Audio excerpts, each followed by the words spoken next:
of the language, what are known as primitive Irish, archaic Old Irish, and then classical Old Irish.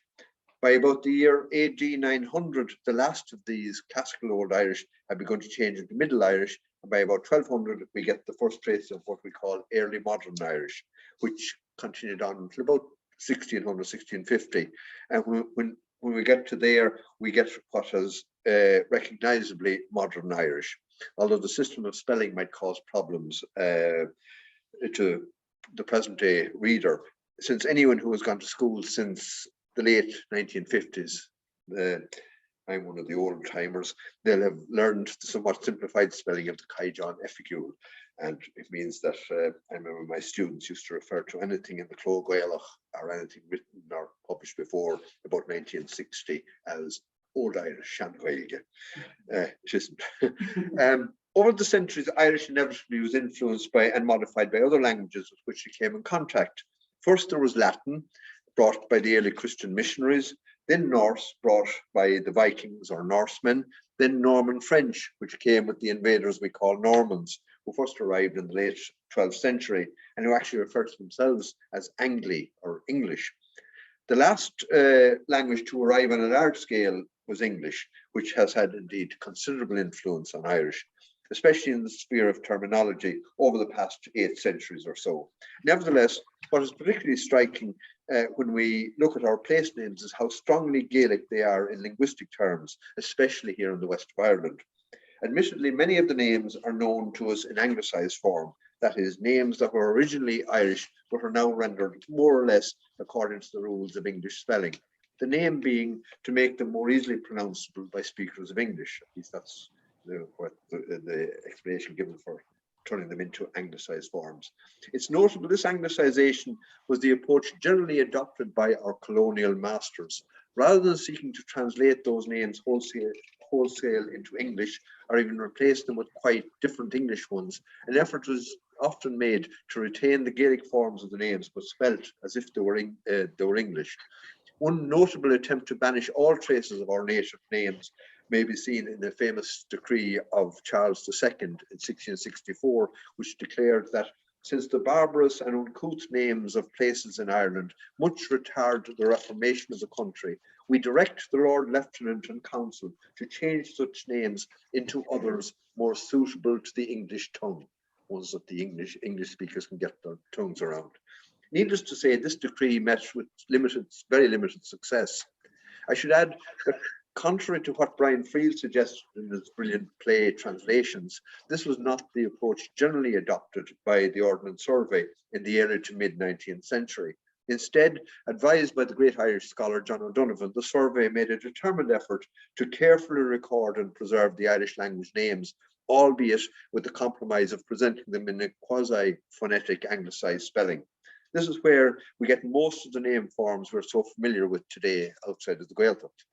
It must be conceded, however, that there is sometimes disagreement as to the correct spelling of anglicised names. Some of this arises from the fact that the commencement of work by the Ordnance Survey in Ireland in 1824 was preceded by the establishment a dozen years earlier in 1812 of the Post Office, with its network of several thousand offices spread throughout the whole of Ireland.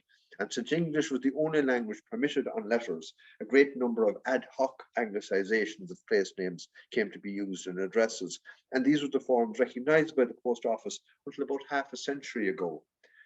Although the Ordnance Survey had by the early 1840s furnished authoritative anglicised forms based on thorough research under the guidance of O'Donovan, this was strongly resisted by the Post Office for well over 100 years.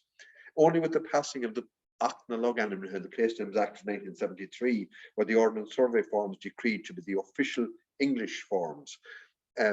This decision necessitated the replacement of the so-called incorrect name forms on public signs, but it took a long time to implement. It wasn't until the 1990s that many of the revised signs made their appearance, or at least that people in general noticed that they were there.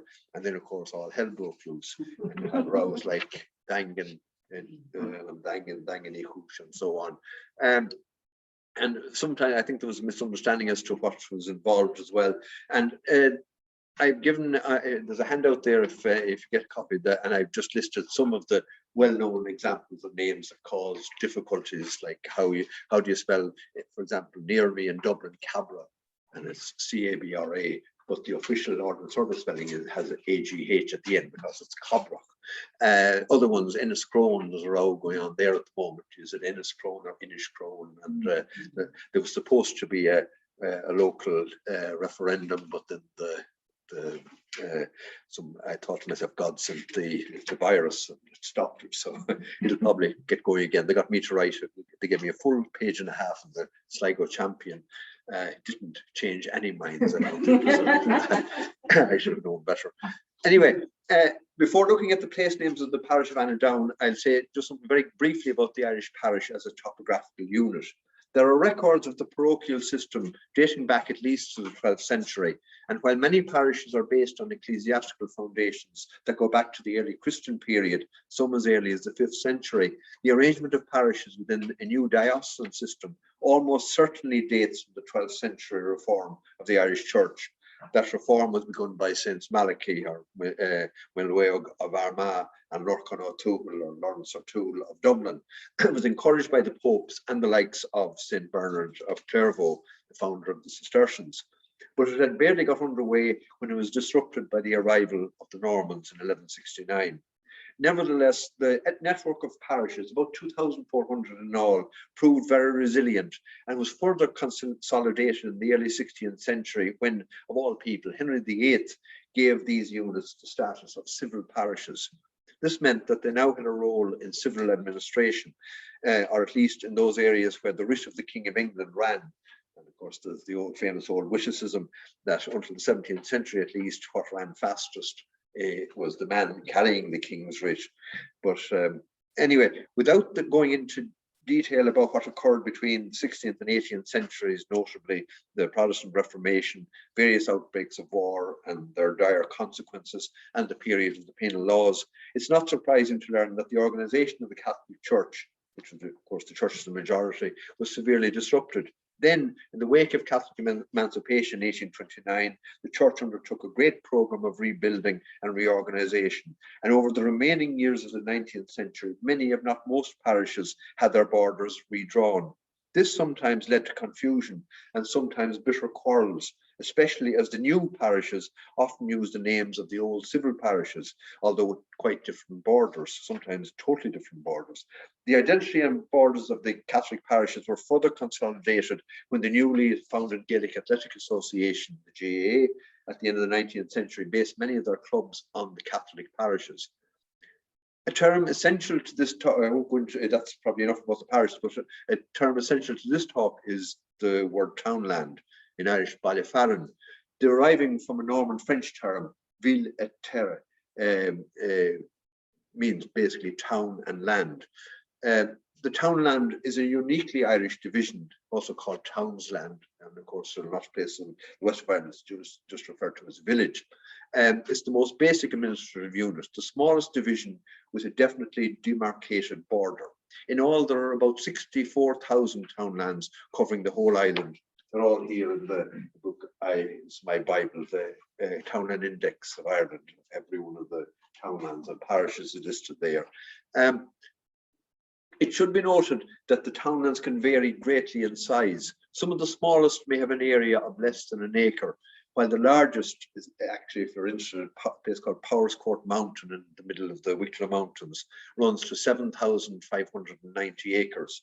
And the second one runs it very close, and it's actually in West Galway, a townland called Finnan, about 6 miles north of Spiddle, up near Shanafeishdeen. It is an area of 7,555 acres, enormous area. The reason for this wide variation in the areas of our townlands, well, there are various reasons, but one of them is that in the early 19th century, a whole range of old topographical units, Ballybows, Ballybeatas, Cartrons, Cheshires, various other terms as well, Tates in Cavan, for example, another unit in South Ulster, Gallons, which actually is an area, a land area, and so on. They were all lumped together under the generic name of townland.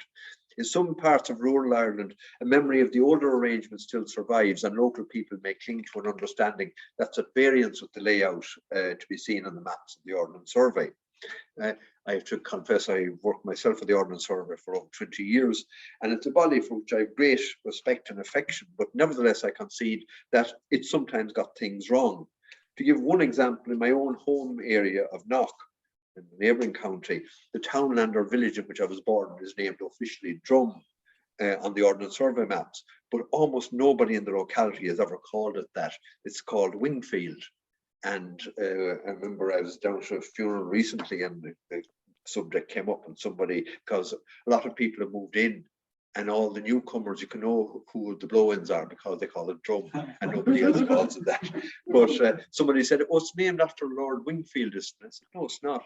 The name was Sciachan, not Sciachan meaning a wing, but Sciachan with a C sheva in the middle, meaning a place of whitethorn tree, the Sciach Gal. Sciachan is just a variant form.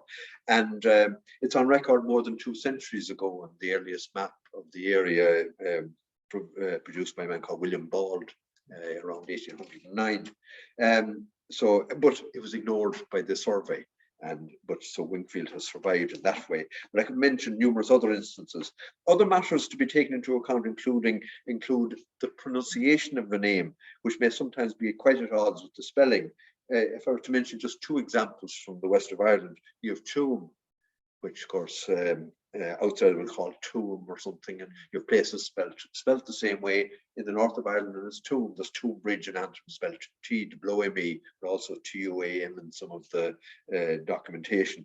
And of course the other famous one is Ball in Mayo, which in Irish and English is spelled B-A-L-L-A, but it's always pronounced in English nowadays, and certainly going back to the time of the Ordnance Survey, John O'Donovan records it as Ball as well. And he said, of course, the problem is if you spell it B-A-L-L, people think it's ball, so they leave it at Ball. But again, you can tell who are the blow-ins and who are the natives. Now, I have to admit that I haven't done any field work on the names of this parish, and I'm very conscious of being at risk of mispronouncing quite a few of the names. So I trust you'll correct me whenever necessary. Another point I've noted over the years is that when a townland becomes depopulated, its name is often forgotten quite quickly. I've seen examples of this in various parts of the country. The most striking example was about 30 years ago. I was doing fieldwork in North Roscommon, and I was amazed at the number of townlands that had been totally depopulated, and the names were totally forgotten. Nobody knew them. Somebody would say, oh, I heard of that name long ago when there was people living there. So it shows you how easily the names can go. Another development, particularly common in various parts of Mayo, and also other parts of Connacht, but especially in Mayo, involves Irish language name forms being replaced in common speech by English translations, and sometimes, of course, mistranslations. Once again, if I may refer to my own parish, there are 2 townlands called Logainmneacha and Brechan. That's how they're given by the Ordnance Survey, but they're now known respectively as Clarkfield and Rookfield. And again, it's not the survey's fault. The survey tried to preserve the Irish forms, although in English spelling. But it's interesting that both of those forms were already known at the very beginning of the 19th century. That map that I told you, Ball's map, has both of those forms, Rookfield and Clarkfield. So you can, and this was at a time when most of the parish was still largely Irish speaking. So when they were speaking English, they would use this version, and it's an interesting thing. And I noticed a couple of similar examples in Donapatrick and Kilcoolin when I was giving the talk there. There's, I think, Glenagaron, known as Horse Valley, Mire Hill, representing an earlier name, Ballinlawboyne, and they're both just direct translations, and probably others as well. I should mention, as I say, that as I said, I haven't done any basic research I'm standing on the shoulders of some of my former colleagues in the survey. When I was on the staff of the Place Names branch, my colleague and friend Donald McGillaswick, who we joined up the same day in 1972, and he stayed on to the bitter end until he retired a few years ago. But he was working on the place names of this, the second largest county in Ireland, Galway. He spent at least 10 or 12 years, I think, working on Galway names. And if memory serves me right, I think, yeah, he was the only one that did large-scale fieldwork and large-scale research on the names. And I remember after he had processed a mass of written historical material in 3 languages, Irish, English and Latin. So Latin comes in a lot right up to the end of the 17th century, and material dating from the early Christian period down to the mid-19th century. When he would have a tranche of research work completed, the system was that it was then assessed by him and his colleagues. So 3 or 4 of us sit down together and hammer out every single name and argue, sometimes bitterly, about it, and eventually an agreement or a compromise might be reached. It was a fairly slow process, but it meant that things didn't slip through the net too easily. Sometimes they did, of course, no matter how hard you tried. The form then was placed before the members of a commission, Logainmneacha, the Place Names Commission, again, usually consisting of scholars in the field, who gave their view on the form to be adopted. And finally, a draft list of name forms was published, and members of the public were invited to give their views. I remember the notices used to be read out and read in the Welsh and so on, asking people to give their opinions. And I know in the case of Galway that I remember Muraíle O'Kane, who was a colleague of the first Chief Place Names Officer, Eamon Dhúin, and he wrote in about every second name, I think, certainly in Connemara, giving his very strong views. And what was remarkable was he was very much in favour of greatly revising the spelling, simplifying it. So McQuillan, the question was, how do you write Tomás de Walder? He had father, but for what used to be M-A-I-G-H, and O'Kane said, no, nobody in Connemara ever called it Quillan, it's McQuillan. So he was asked what was his suggestion. He said, we spell it M-U Quillan. But that wasn't accepted. So, the fact that Tomás de Walder was on the Place Names Commission probably had something to do with that. Anyway, finally, I say that was the process by which the names were established. So it wasn't kind of people figuring out, getting divine inspiration and just writing down whatever came to them. So based on a good deal of research. Now, after that very brief introduction, I want to look at in varying amounts of detail at the names of the townlands in the civil parish of Annaghdown. I confess I have no idea at all of the layout of the corresponding Catholic parish, so I'm not sure, so I may be totally astray in some of what I say. And I'm basing most of what I have on what's readily available now in the archives of the place names often. That is the map, the Catholic parish. It's civil. Civil. Oh yeah. So, yeah. But yeah, that was a problem that I had because of the virus and so on. The Ordnance Survey is closed, so once upon a time I could walk in and get an old map of the townlands and so on. Although when I was doing that for the one next door 2 years ago, I went in and asked them, have you 1-inch townland townland index maps? And the girl there looked at me and said, what are they? And she called somebody else. No, never heard of them. And I said, oh, I had loads of them. Hey, but you could just get in. I even go in and get them printed out. And eventually this other man came in. He had been working there in my time. He was only coming in. He was retired, coming in to buy a map.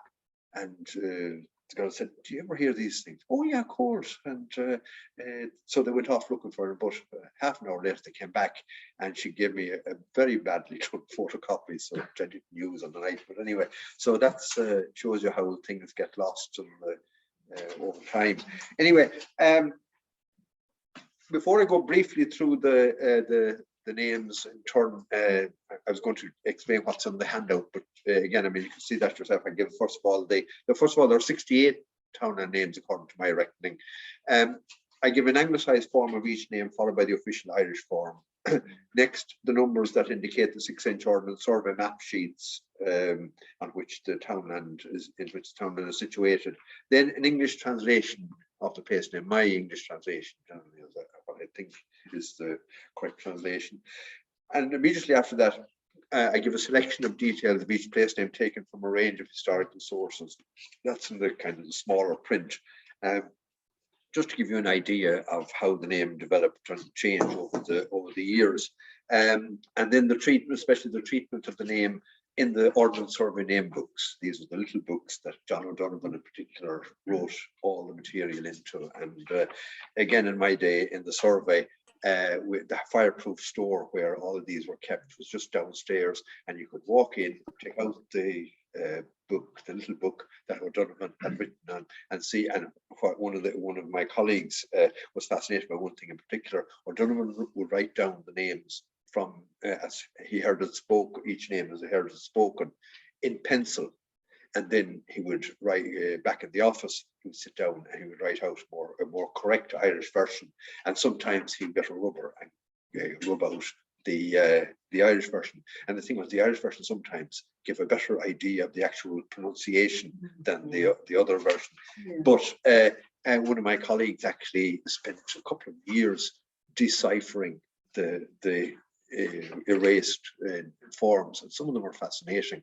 He never kind of finished it up. I say it was often, I hope they're still around somewhere and that they might be published, because they give fascinating information on, some things that O'Donovan was from South Kilkenny, and it took him quite a while to get used to Irish north of this Lammo kind of, and he found Ulster Irish incomprehensible in places, and Connacht wasn't much better, but so as he went along, he was learning. Of course, he had no radio in Wales, no TG Cat or anything, so all of these were very strange languages to him. I remember he expressed amazement in his famous letters when I think he had finished. He was just coming into Sligo when he said, "Just made an amazing discovery. What they call in Donegal and in Tyrone and so on, crook," which he thought was a form of crook. That's Knook, as we would say, Knook. And it was only when he had in Ulster finished, he had started from Connacht, that he had made that amazing discovery. So, when you consider the problems he was facing, it's amazing what the kind of work he produced. Anyway, as I say, there are 68 townlands by my reckoning in Annaghdown parish, although 3 of them are in a slightly different category. In the Town Index, this book here, which contains the names of all the townlands, those 3 names, all of them islands, Logainmneacha, Rabbit Island and Walsh's Island, are written in italics. And this is a treatment usually reserved for small islands. Now, one of these is not all that small. The area of the 3 in question, Logainmneacha, is 1 acre, 3 roos and 20 square perches, which for younger people, I suppose, is totally incomprehensible, but it's the kind of thing I can still relate to. The second one, Rabbit Island, is 14 acres, 3 roos and 6 perches, and Walsh's Island is 2 acres, 2 roos and 6 square perches. One thing they all have in common is that the earliest record of each is from the early 19th century. The second and third, that is Logainmneacha and Rabbit Island, appear in William Larkin's Grand Jury Map of Galway, published in 1819, and the first one, that's the second and third, Rabbit Island and Walsh's Island. Logainmneacha first appears in the Ordnance Survey name book, written in 1838-39. Logainmneacha seems to represent Ilan and Viatra, the final element of which may be a variant of Viatra, a hospitaller. That's a person who in early Ireland provided hospitality, running the equivalent of a guest house. This doesn't necessarily mean that the guest house would have been situated on the island in Lough Corrib, although it might have been, but it might just be because he was the owner of the island. That's where it got its name. Sometimes that's one of the problems. We may know what a name means, but why did it get that name? That's a whole other problem.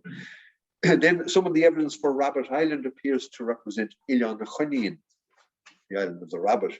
But the evidence from field work about half a century ago suggests that in the meantime, the rabbits had multiplied, because then there was more than one rabbit. So the form Logainmneacha seems to be, and probably more likely to be, the correct one. Incidentally, it has also in the name book, has an alternative name, Logainmneacha, which of course refers to the nearby townland of Muckrush. And I'll come to that later, a very interesting name. The third name, despite being unattested prior to 1819, has evidence for two quite different forms. That's Walsh's Island. It's called first Ilan Skirta or Skirtan, and then the second version is Logainmneacha or Logainmneacha Eanach. Whoever Machu Eanach was, obviously somebody, a local person. Another alternative form in later times was simply Logainmneacha. That's the translation to Walsh's Island. Incidentally, there's a note in the name book about Skirtan, translating it as Midge Island, representing a word which appears in O'Donnell's Irish English Dictionary, Skirtan, meaning a midge or a yeah. So then moving on from those three quasi-townlands, if you call them such, the first general observation we made is the vast majority of the names are Irish in terms of language. Only 9 of the 68 have English language forms, namely 2 of the islands just listed, plus 7 others: Cartron, Castle Quarter, Glebe, Grange, 9 Acres Park, and Wood Park. But all of those 9 names have clear evidence for Irish forms as well. So it's very rarely you get that level of linguistic dominance by Irish over English. An aspect that this collection of names has in common with those of most other parishes in the west of Ireland is that the earliest citations of quite a few of the townlands are comparatively late. Not that many, but there's quite a few. Of the 68 townlands in the parish, 18 are first mentioned only in the early 19th century, 14 in the name book and in 1838, and 4 before that in Larkin's map. It should be mentioned in relation to the 19th century citations, however, that a fairly thorough search in, say, the Registry of Deeds in Dublin might turn up at least a number of citations from the 18th century. I think the talk I gave a couple of years ago here, I mentioned about the problem of that you need to be a weightlifter to deal with the volumes. They're huge volumes, kind of about 2 foot by 3, and there's about 500 pages in vellum. So it's really, when you spend an afternoon, and they're usually up on high shelves, and you have to climb up on the ladder and everything. I don't know, it's 20 years now since I was in there. It's in the legal place. I can't think of the name, escapes me now. On Constitution Hill, it's where the barristers go to have their dinners and so on. No, it'll come back to you now. King's Inn, yeah. And but in those days, we used to be let in there, and you spend the whole day there. Nobody would ever come near you. And I was saying, nowadays it wouldn't be allowed, because if anyone had fallen, or I never heard of an accident, but if you're fallen, you could have sued the lawyers. Anyway, as I say, searching through the registry of deeds can be slow, tiring, and often yield disappointingly meager results. But sometimes you can strike gold. It can be quite fascinating. Yeah, I think we're all praying for the day that the whole stuff will be digitized, but again, that will have its own problems. But anyway, now the civil parish of Annaghdown is one of the half dozen largest parishes in East Galway, by which I mean the county east of Lough Corrib. Its area is approximately 23,280 acres, or about 36.5 square miles. And it extends over 7 Ordnance Survey 6-inch map sheets, 42, 43, 56, 57, 69, 70, and 82. It's probably best to begin with a brief treatment of the parish name, which is also the name of the second largest townland in the parish, Annaghdown. The earliest citation of the name is in the Annals of the Four Masters at the year 576. But this is almost certainly not a contemporary record. It tells us that in that year, St. Brendan of Clonfert, the famous Brendan the Navigator, died in Eanach Dhúin and was buried in Clonfert. Its occurrence in relation to the saint alerts one to the likelihood that it was taken from a life of that saint, and that is indeed the case. In both the Latin and Irish lives of Brendan, we are told that it was in Annaghdown he died at a very great age. One of them says he was 94. Neither of these lives is likely to have been compiled earlier than, say, the 11th or 12th centuries. The earliest contemporary record of Annaghdown, therefore, is most probably that in the Annals of Innisfallen, mainly written in on the island of Innisfallen in the lake, one of the lakes of Killarney. It records at the year 1044 the death of a certain an anchorite, a type of hermit, based at Eanach Dhúin.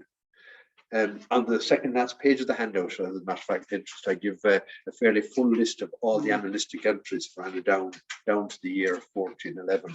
By the way, apologies, on my computer, it all fitted on one page, but I see it has slipped over. Yeah. That's when you change things from one computer to another.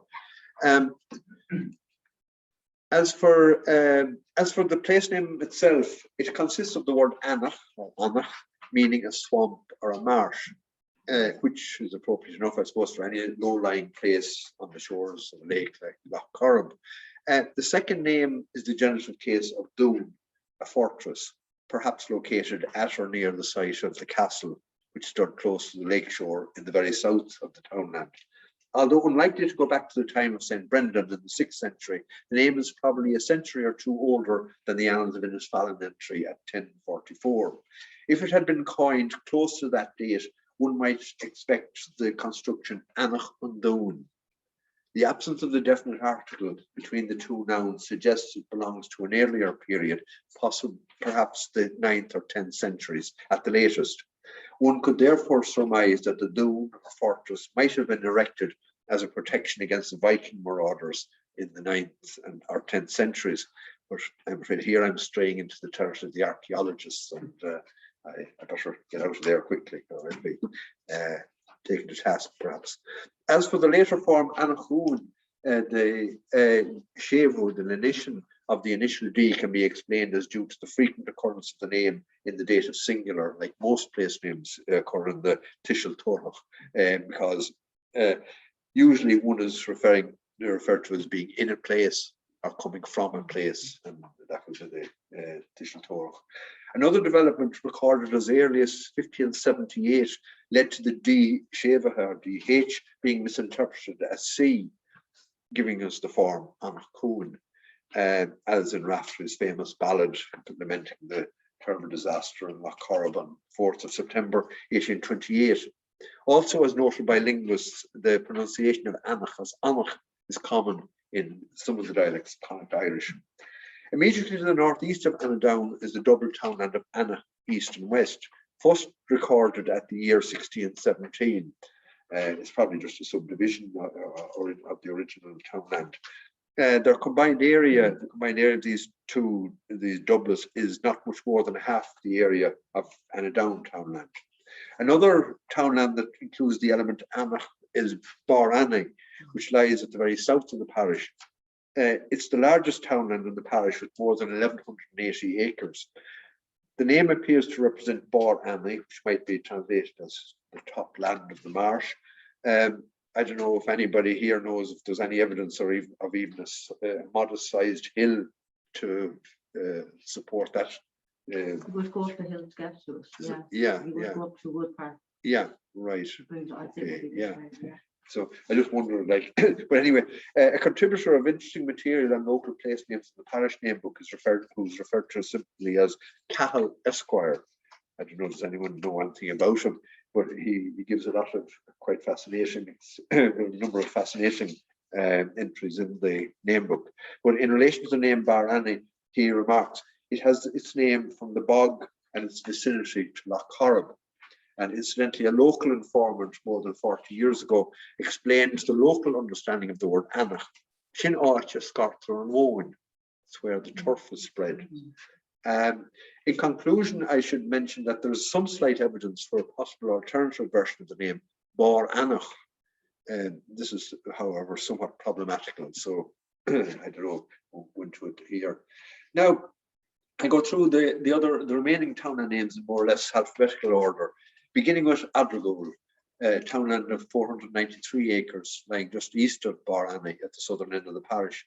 The name represents Adrigole or Adrigole, which may be explained as a place in or between river forks, presumably referring to the two rivers, Craig River and Waterdale River, or in Ochel, according to the map, which meet at the east, just to the east of Adrigole. Incidentally, there are throughout Ireland some 20 townlands named Adrigole, mainly in Galway, but also in counties Mayo, Roscommon, Cork, Donegal, and Kerry. So all the provinces apart from Leinster. The last two names beginning with A are situated just east of Corrandulla. Here, there's Ardganian, which, if again I'm not sure about the pronunciation, with more than 600 acres, appears to represent Ardganian, the high ground or hill of Ganian. The second element, however, is a puzzle. It may be a personal name, although it doesn't need to be it seems to be otherwise unknown. Evidence from the 17th century sources seems to indicate the existence of two related names, Ardganian and Cornganian.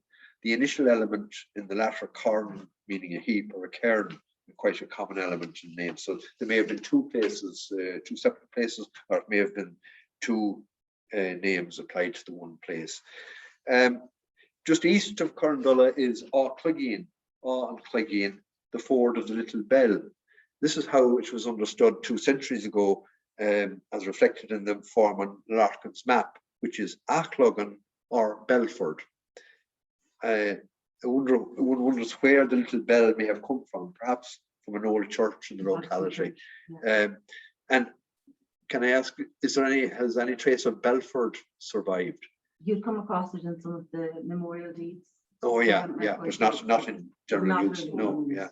So again, some of these Anglicizations caught on, others didn't. You know, one that I always springs to mind at home is Culchama. There was an attempt made to call it Newtown Brown in around 1810. I think the Browns were popular around there. So. The single most common element in Irish place names is Balla, meaning originally a place and then a town and a townland. Strangely enough, Annaghdown has only two townlands beginning with Balla, Ballylee and Ballyroebuck, or Balroebuck. While John O'Donovan suggested Ballylee as the Irish form of the first of these names, applying to a town, this town which is located just south of Annaghdown, it's more likely that the correct form is Ballylee. In a manuscript in Trinity College in Dublin, there's a fascinating Irish text relating to this part of County Galway, a territory known in medieval times as Muncher Warachu.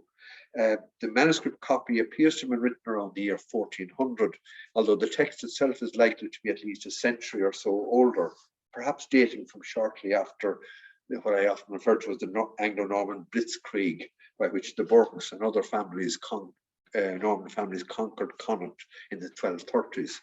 The text details the various families who served the local Gaelic lord O'Flaherty, who held sway on this side of Lough Corrib before the arrival of the Normans banished him and his supporters west of the lake. The document mentions that O'Flaherty's chief physician was O'Canavan, but notes that an alternative version of the text said it was O'Leigh, that is the noted medical family of O'Leigh, or an anglicized of the O'Leighs, famous medieval manuscript called the Book of the O'Leighs, now Winchell O'Leigh. The other Bally name, Balroebuck, is divided in two in Irish. Sorry, could I ask you a question about that one before you go on? Oh yeah. Is that okay? Yeah, just so the O'Canavan and O'Leigh are they two separate families? Oh, they are, yeah. They're two separate, and is the name Lee, is there not an Irish word Leah meaning a doctor? No, it's a different. Yeah, there's Leah, yeah, but that's a different one. No, the name, the surname is O'Leigh, with broad L, and it was originally Laighidh or Laig Sheba. So the Leah and Lee, it's just a coincidence that they're rather similar. Yeah. Is the book, medical textbook, is that like associated with the townland here, with the parish? Which medical textbook, the Book of the O'Leighs? The Book of the Oh no, it's nothing to do. No mention. I don't think there's any mention of this area at all. It's it's medical. Well, there's medical material. It's a while now since I studied it, but it's mainly concentrating on medical matters. But would it have belonged to the OLE? Oh, it would, yeah. So the book is like a product of the parish. Well, no, we don't know precisely where it was written, because the OLE they were medical men in various parts. Not just they weren't just here. Like some of these professional scholars, professional families had branches all over the place. Yeah, they served various chieftains. Whoever paid them, they headed off in their direction. So I'm not sure about the OLEs. I think they were mainly in Connacht, all right, but I think they may have been working for chieftains and other parts of the country as well. So there's a lot of mystery about the manuscript. It's fascinating work. The late Professor Tomás Concannon did a lot of work on it shortly before he, well, in the last year before he died. He died at the age of 92, but he did. I remember him talking to me about it. I was very excited about it. He's written a very fine article in the journal Éigse back in the must be maybe 15 years ago now. But yeah, so anyway, that's the OLEs. By the way, Balrobok, is that pronounced like that, or yeah? So my pronunciation so far isn't too bad, is it? Any howlers. Anyway, but Balrobok is Balrobok Beg and Balrobok More, big and small. Balrobok again, divided. The element Robok is a diminution of the Norman name Robert, gaelicized as Robard. So kind of a bit like Robbie, that kind of thing. It was used commonly in Irish.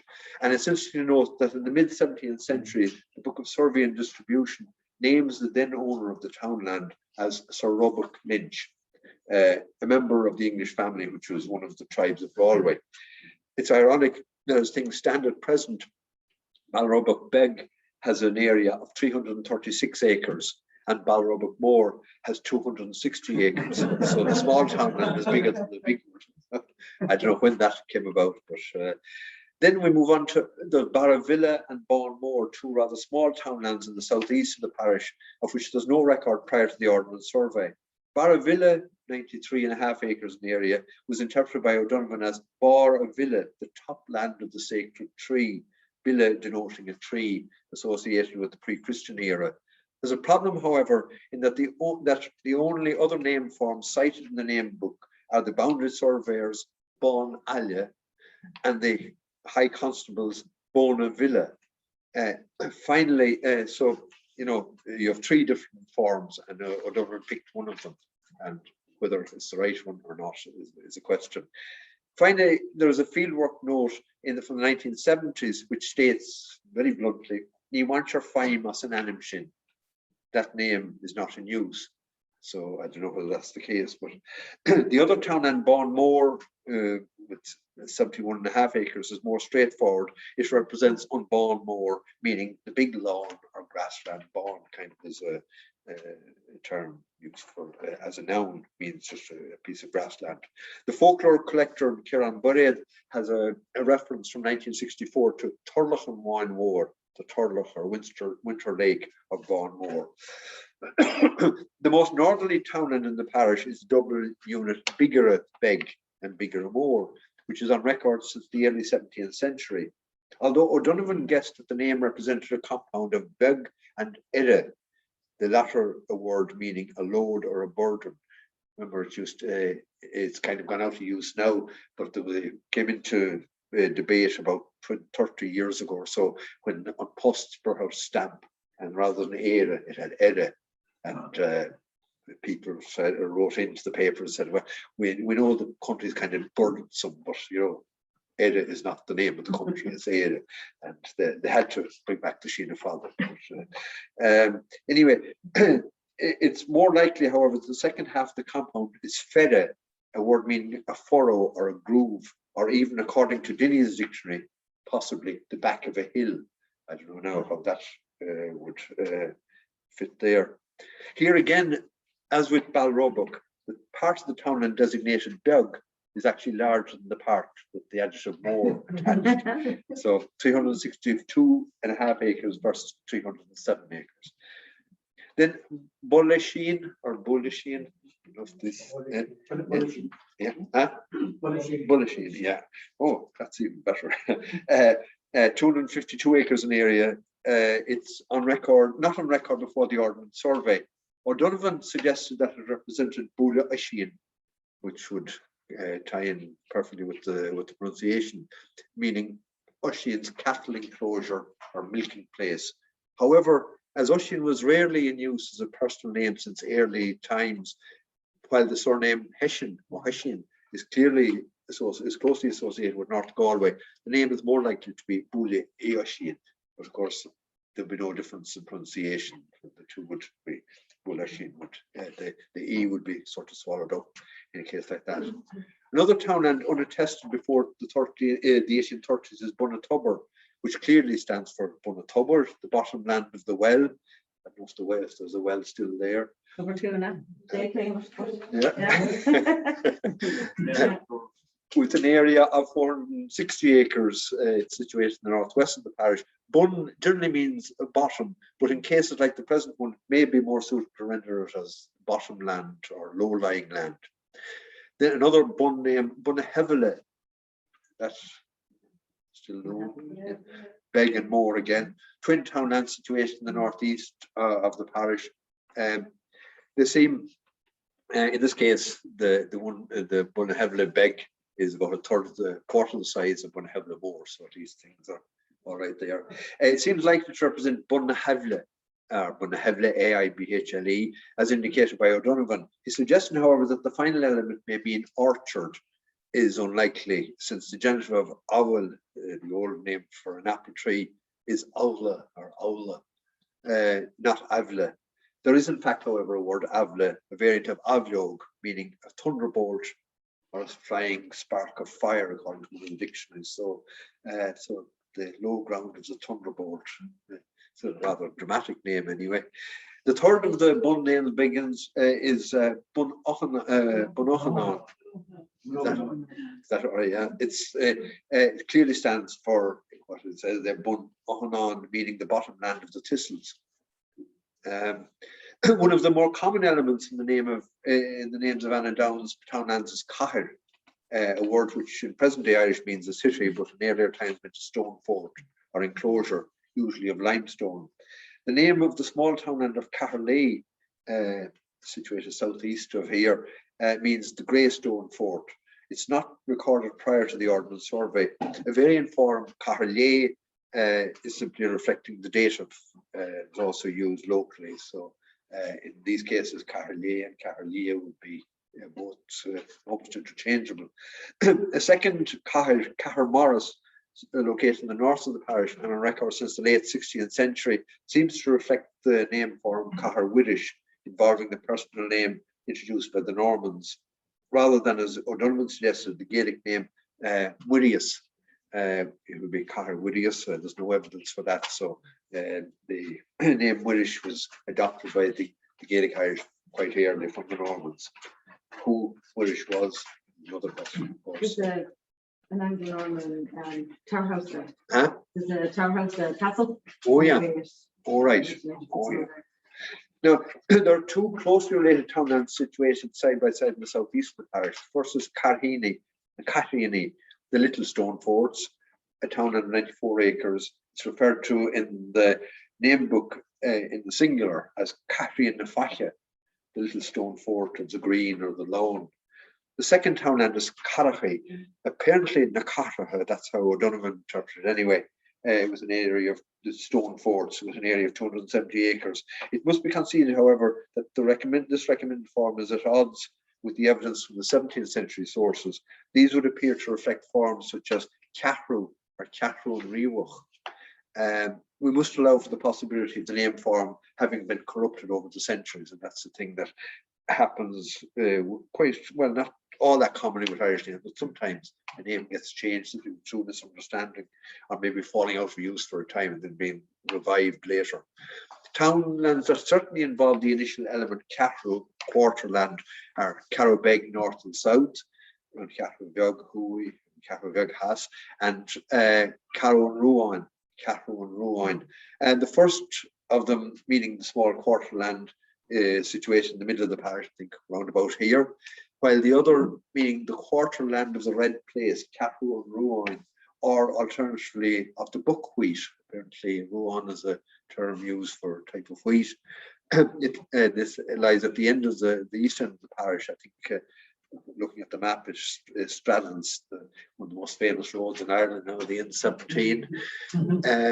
Another term expressing a measure of land is cartron, on Cartoon or on Cartroon, a borrowing from French denoting a chartered land supposed to run to 64 acres. On Cartoon and on Cartroon, they're both equally valid Gaelicizations. All of the names I've just mentioned are in current sources beginning in the early 17th century.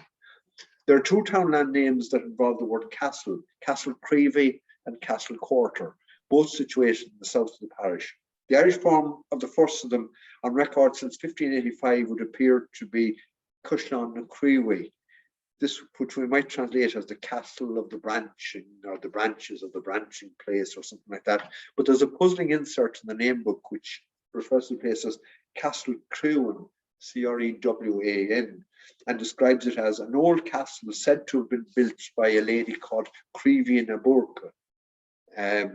And immediately after that, there's mention of a form, Cushlan na Creevin, which seems, I think, grammatically impossible, Cushlan na Creevin or something like that. But I'm not sure that's the folklore that's so puzzling one. Yeah.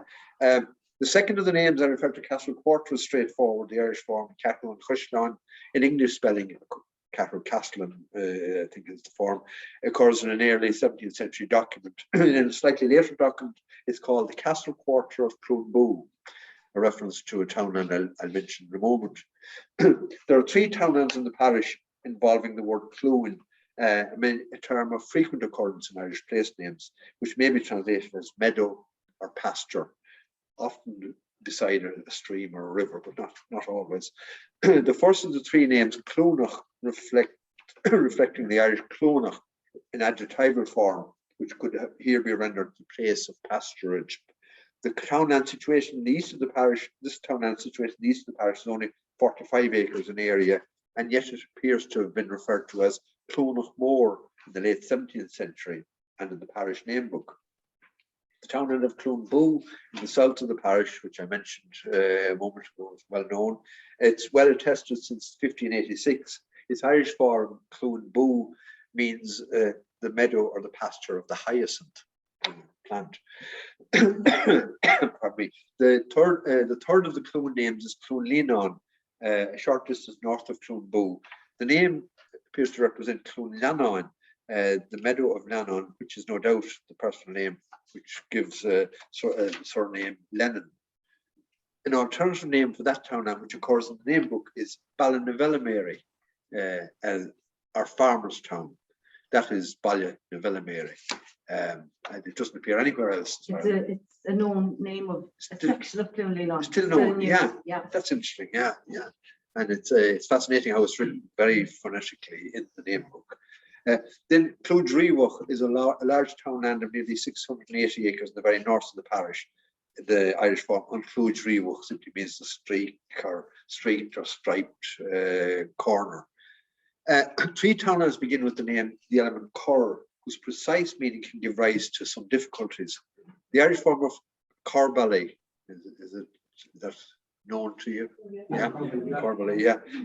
It's on Corwalla, but it may be translated as the odd, the notable, or the prominent townland. There are a whole range of meanings for Cor, some of them more full of praise than others. Like Dinacor kind of can mean an odd person, but it can also mean a prominent individual at one time. That's Cor as an adjective. Then there's Corandrum, which is the most easterly townland in the parish, although I notice in the map it doesn't appear at all, because it's most of it is in the neighbouring civil parish of Kilmoylan. But it's I think a quarter of it is in Annaghdown and the rest is in Kilmoylan. But the Irish form recommended by O'Donovan Corandrumma, he translates as the round hill of the ridge. strangely enough, like Corrandulla, it's notable that the initial element was written by O'Donoghue with a single R, C-O-R rather than C-O-R-R.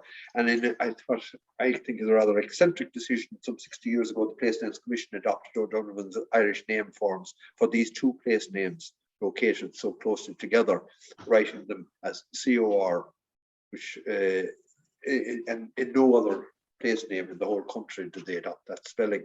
And I think it was just somebody had a bee in his bonnet, I think, on the commission, and thought that Cor had another meaning entirely apart from a round hill or anything. Problem about Cor is problematical in a whole lot of ways. One thing about it is, if you look in I think Dinian's dictionary, Cor means a hill or a hollow. So take your pick.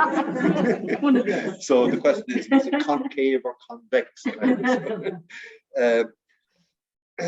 So then, of course, and then the second element in Corrandulla, there's a variety of possibilities. The round hill of the snare, I think, is what O'Donoghue gives. Could also mean the round hill of the harm, or the trouble, or the round hill of the burden. Unfortunately, the words dull and dulla have a really wide range of meanings. You know, the Old's dictionary gives 9 different meanings for the two words. So you have to, I don't know how on earth you can decide which of the meanings. The folklore suggests that it's Cor and Dá Allah. So Yeah. where two swans turned. Yeah. And a monastery was built. Yeah. Where they turned. That's very typical of a way of explaining names. You get all over the country, and some of them are really eccentric kind of. You'd have to. There's one name in North Mayo, and I think it's something. Somebody writing a book in this 19th century who knew little or no Irish, but he said that somebody told him that it was what is it, Ballygergaw. And if you said it very quickly, you'd get the name, which is Brown or something like that. So you had to say it very, very quickly indeed. Oh yeah, that's all right. Yeah, that's okay. There's evidence of that. Well, this other one, no, it'll come to me again. But it was somebody anyway who kind of had this notion that if you say several names, you said them really quickly, you could change them entirely from what they would appear to be. So no swans. Huh? So no swans. No swans. Yeah. No, there's one in county in West Limerick. There's a place called Ballyhahel. There's 2 of them places actually, Ballyhahel, and one of them had a post office, and the form that was recommended back in the late 50s, it was recommended by Shauk, who was on the Place Names Commission, Ballygaw. And I remember somebody who knew the area well said, there's hardly a drop of water in the place, like and we were working later on other things. I came across information on genealogies from North Munster from about the 8th century, and there was a local tribe called the Ihahel, or Sahel, S-A-F for the I-T-H-I-L, and it's Ballia Ihahel. And that would give you Ballyhahel exactly, and how it's pronounced in English even. But the Dáhile is there, and we were arguing with Master Walderhay because I said it has to be changed. He said, no, quod scripsi, as to quote Pontius Pilate. So it has stayed. So I'm hoping sometime it can be changed. But anyway, so mistakes can be made, misunderstandings can crop up. Anyway, I better move on. To the east of Annaghdown townland, there's a town.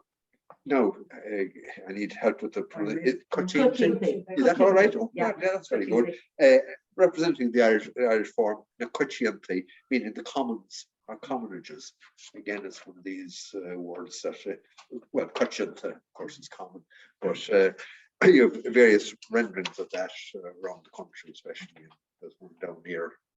Outside Galway, I remember it was a townland or a minor name, but I remember coming across it one time. Anyway, in the very south of the parish is Craigduff, in Irish, or Craighoo. It's an area of 641 acres. It means the black rock or black stony ground. kind of rocky ground or rock. References to it in 17th century sources, however, have no trace of the Eanach Dhúin. It's just an Craig.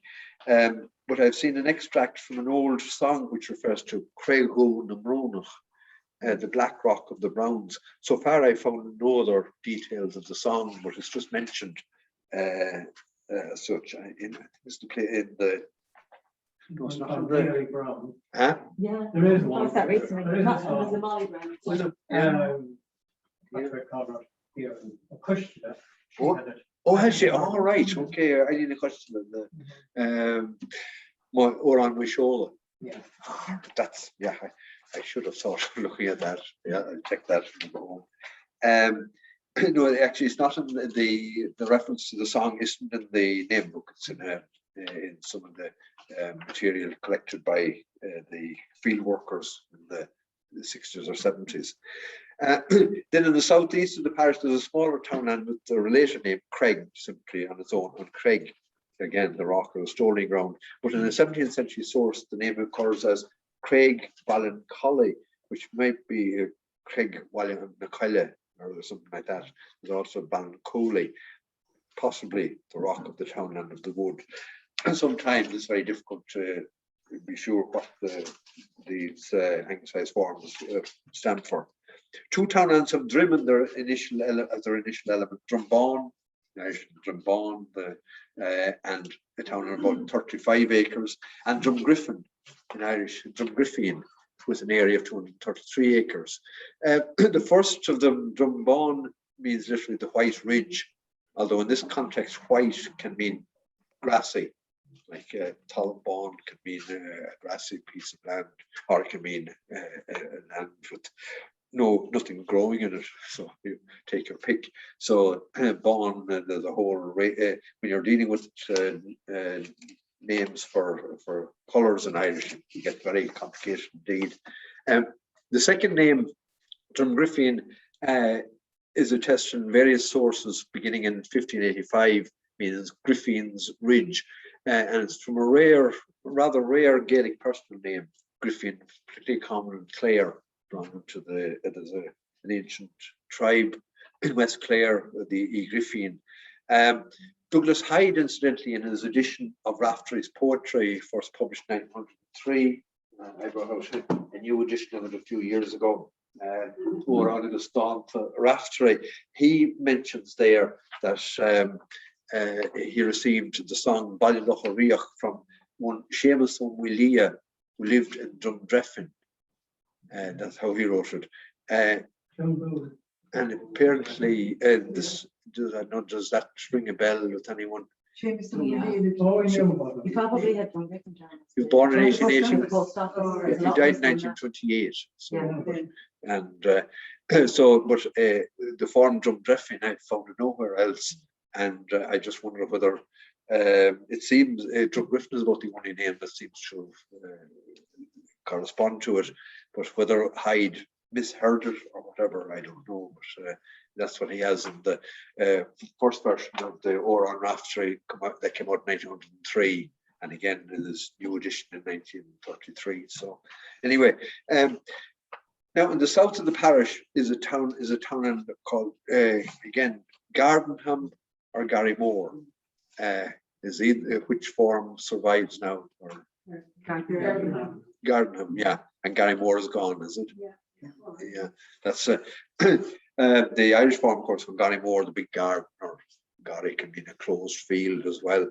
The rector apparently is responsible for suggesting Gardenham, and he's the only one who mentions it in the name book, and yet that's the one that's accepted.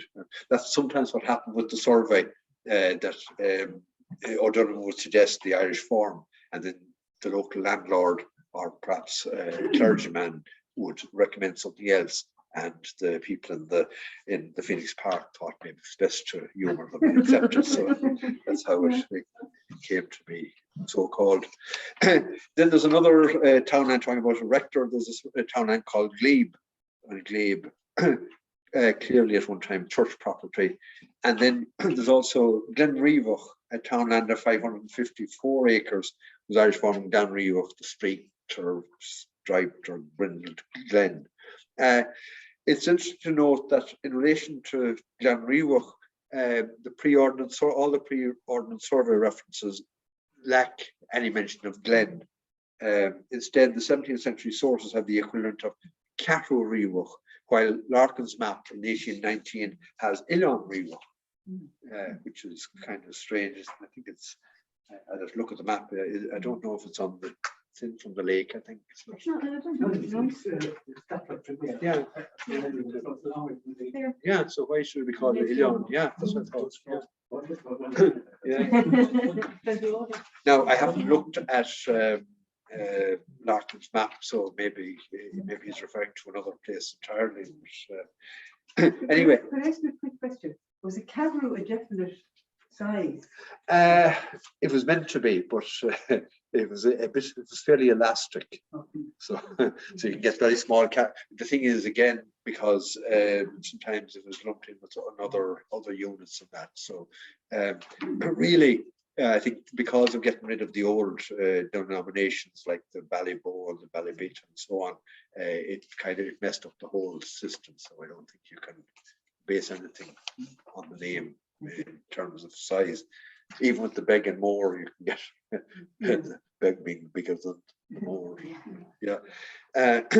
Now, another town near us here, Gurthrow, the red, or questioning the old play again, talking about colours in Irish, like the difference between Rua and Jarrag. They're both red, but very different types of red. You get, I think O'Donovan would sometimes say, the russet coloured field, that kind of thing. Particularly at Gurth, of course, being not just a field, it's usually a tilled field. So, then there's over near Annaghdown East is a town of Grange, Logainmneacha, a word meaning a grange or a granary, a place for storing grain. The word was introduced to Ireland by the Normans, of course. The Cistercians, I know it actually came in, I think, the Cistercians first, but they were, the original ones were Normans as well. They preceded the Norman warriors. In a couple of later 17th century sources, it appears as Grange Beg, which would suggest that there might have been a Grange Moor somewhere in the vicinity. One of the parish's smallest townlands is Logainmneacha, an island of 14 acres just offshore from Annaghdown. In Irish, of course, it's Logainmneacha, the island of the lime. The earliest mention of it seems to be as in I think a rather garbled form in Larkin's map, 1819, Ilan with a G in the middle. Logainmneacha, I don't know how he got that. The source I mentioned earlier, Cahill Esquire, it calls it Logainmneacha, where limestone is burned, which is useful bit of information. A later note picked up by one of the field workers, I think around sometime in the 50s, notes that there was a lime kiln there belonging to a certain Gilla Granach, as a result of which the island was also called Logainmneacha. It's a reference, a statement about Logainmneacha and so on. Now, among the most historic places in the parish, apart from Annaghdown itself, is the townland of Kilcahill, which is situated in the east of the parish, again near the N17.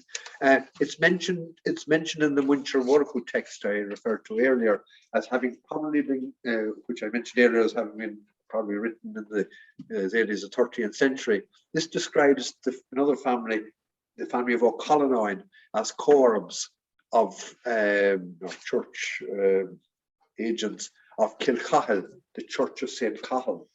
It's interesting to note, however, that later copies of the text use slightly different versions of the place name. The Great Sligo manuscript, the Book of Ballyboe, written about 1390, calls it Kilcahill, with an E at the AILE, which is rare, which suggests like it was a female name, perhaps. While Dalton MacIrvishy's great book of genealogies, written in Galway city around the year 1650, calls it Kilcahill or Kilcahill with a GH in the middle, CHATHGHAILE. That's an intriguing one.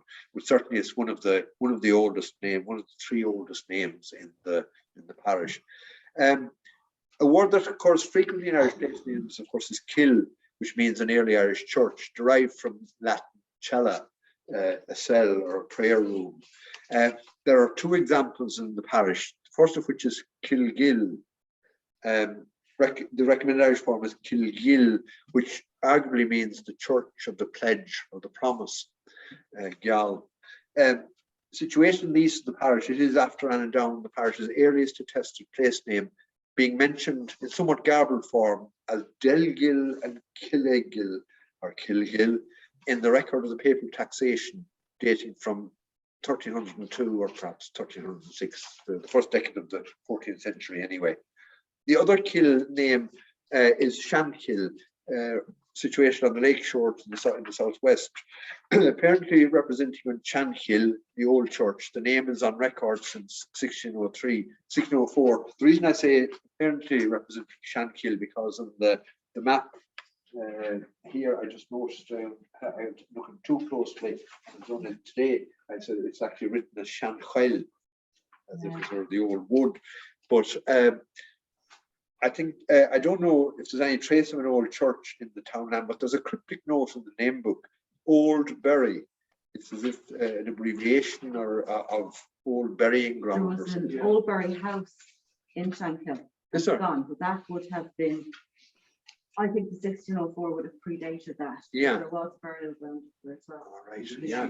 mission there. Yeah, there is, yeah. Yeah, and if there is, then possibly. That's where the bodies during the Annaghdown voting tragedy, that's where they were brought. Oh, right. There was Yeah. a- Oh, I see. Yeah. Or Yeah. Moorfish, but the two, that was the- Yeah. So anyway, so the quay, well, it's a job for the archaeologists to see if there's a church, any trace of a church there.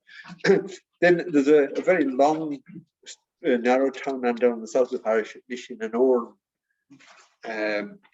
which appears to represent Nishin on Orain, which may be rendered as the little enclosure of the spring or the fountain. Oran, of course, occurs in the name Oran Moor, so parish of Oran and Mid Roscommon.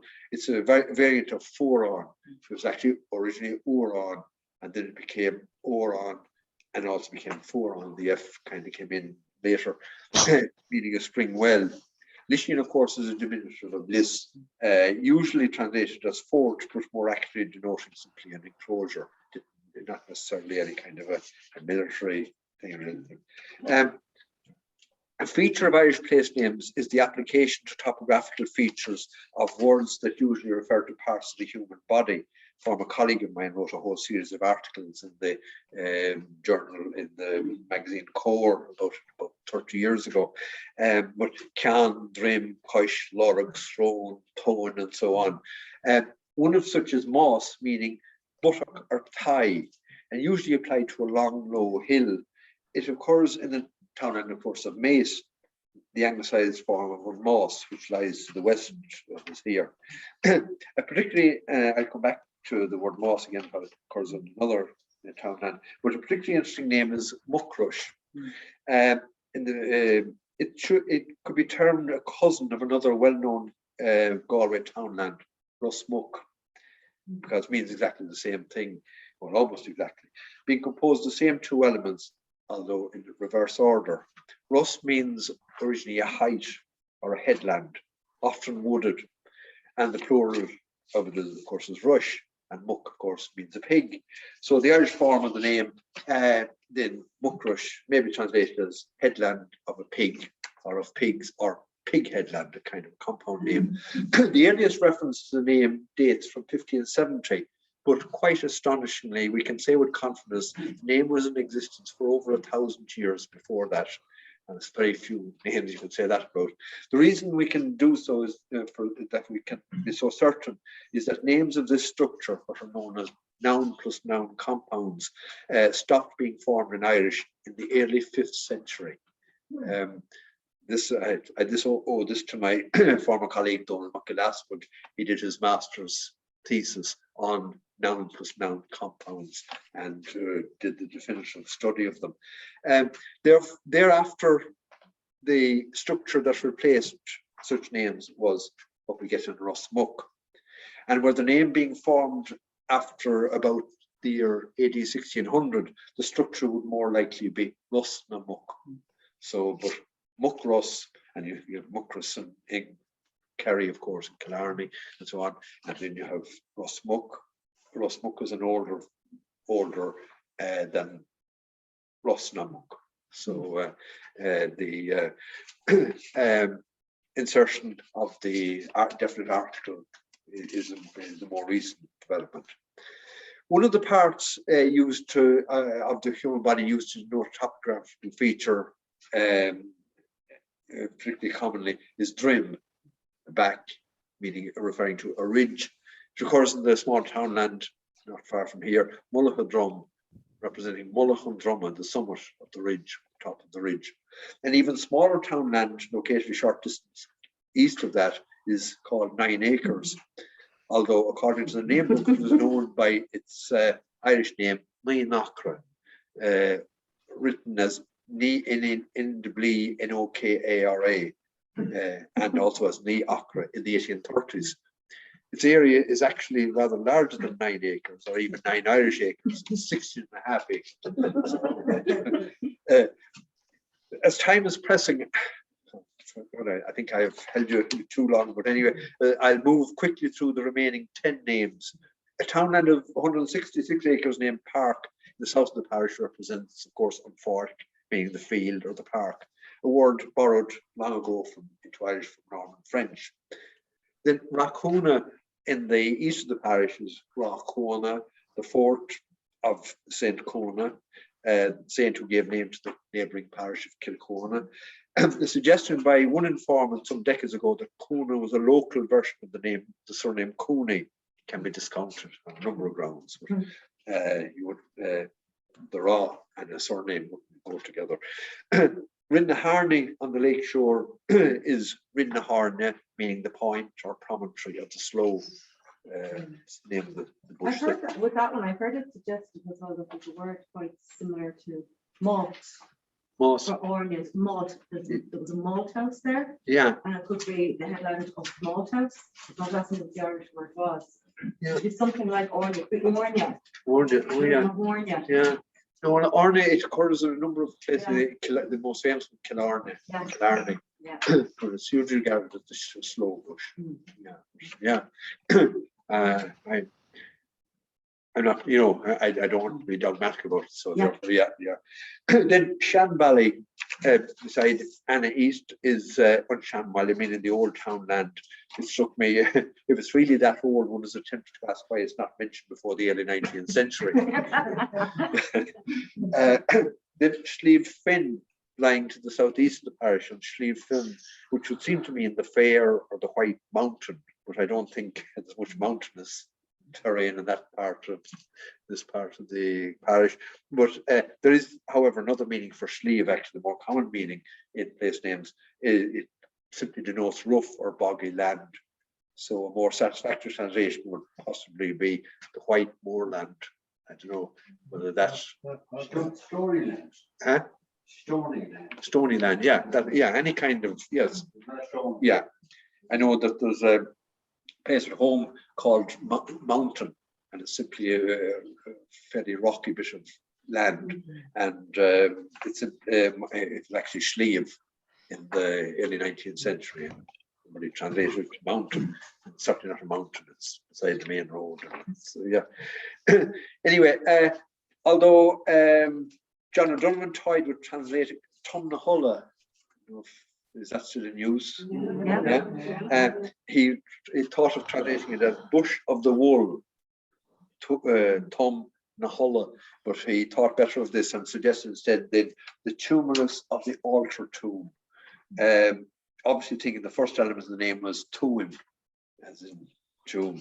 The preponderance of the evidence, however, favours Tum, a small bush. So Tum Nahulla is probably more likely. Ulla is an old word meaning a burial monument, or even a burial. It's a sepulchral altar is what one of the dictionaries has.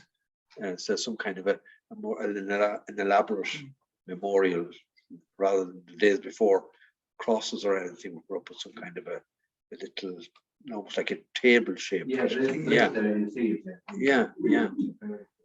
Right. Church of Ireland. Oh right, yeah. The church in the big Scottsdale. Oh, I see, yeah. I was going to suggest, I don't suppose there's any trace of the bush left, but The bush is kind of covered. oh yeah, yeah. Which of them gave the name to the anyway, yeah. Now we come to two more names, and I'm nearly finished, involving body parts used to denote topographical features. Tónagarain is the first. Tónagarain, the low ground of the grove. Although Tóin usually originally denotes, as in O'Donnell dictionary, backside, posterior, buttocks, and by extension, the lower end of something. This may be reasonably straightforward, certainly as compared to the next name, Tónamace, Tónamos, Tónawasa.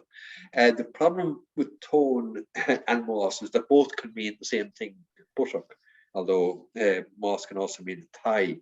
I've heard some rather ribald renderings of place names containing these and similar elements. Famous example is Tónlaigí, anglicized variously as Tónlaigí, Tandragí, in Tanrego, in Sligo.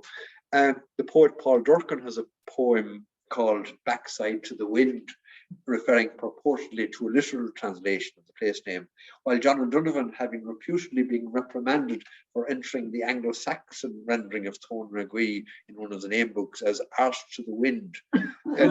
Thereafter, his boss, Thomas Larkin, who was a wonderfully patient man, he later became Major General Sir Thomas Larkin, but he put up with all kinds of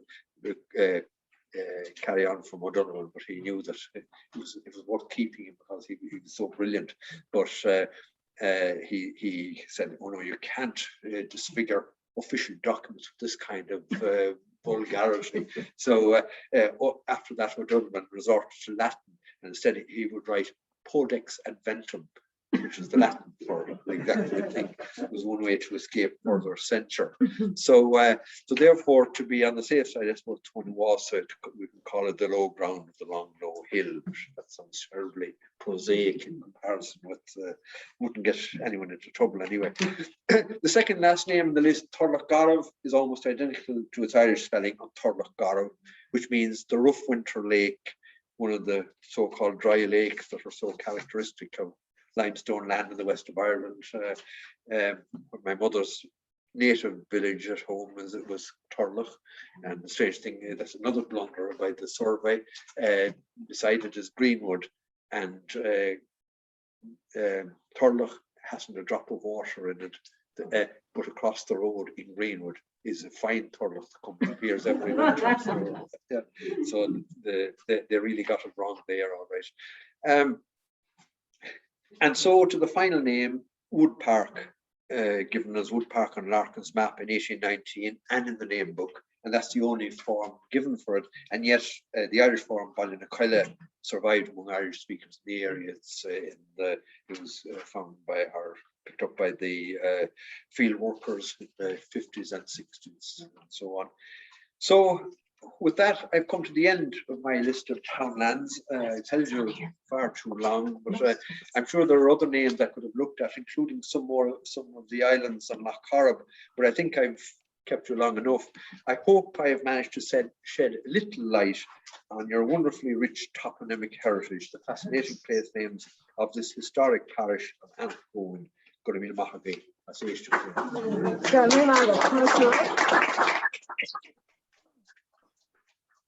And the last thing my wife said, now don't go on and bore them all to tears. No, certainly didn't. Thank you so much, Lord. That was fascinating. Oh, well, I really enjoyed that. Yeah. Somebody have any questions from the floor? There's a village there, Muraíle. Yeah. Come up with all that, but maybe Mace to cover that. Oh yeah. It's not Not officially. it's not an official challenge. And that plus as well would be another one that doesn't appear, it appears on records, but not as an official challenge. That's one thing I'm absolutely fascinated by, the number of places that never make it onto maps, even, and that they're well known in the area. I might just pop in here and see if there's anything that anybody would like to, anybody would like to ask who's joining us online. Not me. Okay. A mountain of information, wonderful, but nothing specific. Brilliant. Okay, thank you very much. Sorry, We have a question on the floor here. yeah, just the boundaries of the townland seem to be very well recognised and, you know, and well known. But how old are those boundaries, and where do they come from? Well, they were officially established just before the Ordnance Survey, before the Ordnance Survey got to work. They said anything called the Boundary Commission, and they went around first of all marking out the boundaries, and they again consulted local people, and sometimes they got it right, and sometimes they got it wrong, and it could cause enormous rows in some places. So, and then the survey came along and decided they started doling out names to these divisions, and some of them were accepted, some of them weren't. Right. And I mean, that's the case at home. There are a couple of townlands where the official townland is here on the map, but everybody says, oh no, that's the town that covers the whole 3 or 4 townlands. So the other townlands which are down as official townlands on the map are considered simply to be subdivisions of this really important townland. And that gets no recognition on the map. So I think there's a thesis to be done on that aspect, like the names that didn't make it into the thing and still survive. Like there's a place at home called Ruan, and it's the part of 2 townlands. Everybody knows it as Ruan. People write letters to it and everything, but it never appeared in any map, not mentioned anyway. There's one possible version of it in one of the early Ordnance Survey map, Rowan's Loch, a small lake, and whether that was what gave rise to Rowan, or Rowan might be just a reflection of Rowan. Yeah. So the official version is one thing. What the way things work on the ground is quite another. But I mean, that can have some kind of amusing consequences. Well, I remember I was doing field work one time around Drogheda around 1974, and I went to this house. There was two, no, I think not 2 brothers. No, one was, I think, a man and his brother-in-law. They obviously didn't get on too well. And I went in there and I said, somebody mentioned a place called Logainmneacha. And your man said, oh yeah, Tushin, the Mohanshin, which can come as well. Oh, Logainmneacha. Logainmneacha. So asked the other man, can you come to oh, she Logainmneacha. How Logainmneacha? Nearly a job. And the 2, I left the man, the 2 started arguing. So, and nobody else knew about it. It was the neighbour said, oh, I heard him talking about Logainmneacha. I don't know where it is. Yeah. Never heard of it before. And so they were the only people who knew of this name or 2 names, and they couldn't agree on the name. And when they were gone, they're long dead now. The name's probably gone forever. So, yeah, so it can lead to kind of squabbles as well.